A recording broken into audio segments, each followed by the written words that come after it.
高雄的福田病院生食院長在今年2月7號，病院的前員工來指控，和廠商入去手術房內底替患者來動刀。今仔頭地檢署經過半冬的偵辦了後，已經終結認定這生食院長、生肖的副院長，還有3位醫療器材廠商是涉款依司法，已經提起公訴。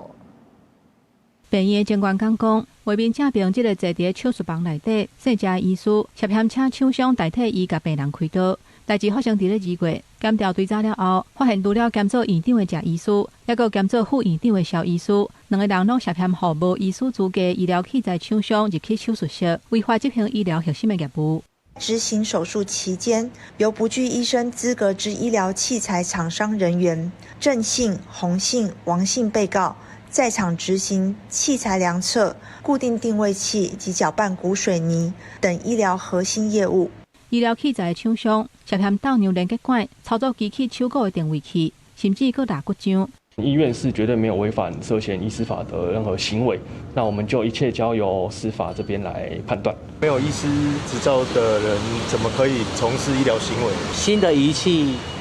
是醫生可能不熟悉啦。病院這邊講會收到地檢署正式的起訴書了後，才閣發表律師聲明稿。這嘛是台中榮總的醫師涉嫌請廠商代替開刀，互起訴了後，第2件類似的案件去互起訴。今年8月，衛福部嘛針對醫療廠商入去手術室提供管理的指引。第一要點就是敢來當提供醫療器材相關的硬體、軟體操作的說明、規格、參數、技術資訊，或者是各種排除為限制，袂當涉及診斷、治療、護理，甲其他應該由醫術人員親身執行的醫療專業技術。不過，醫改會認為講，還閣配高強度的監督甲管理，必須要搭配後續高強度的一個監管，才能充分把關是否有落實病人的一個知情以及院方的一個管理。針對這個案件，高雄市府強調講，收到通報的第一時間，因就啟動行政調查。若那涉案姓蕭的醫師甲姓洪的廠商，嘛會照醫師法罰50萬的罰鍰。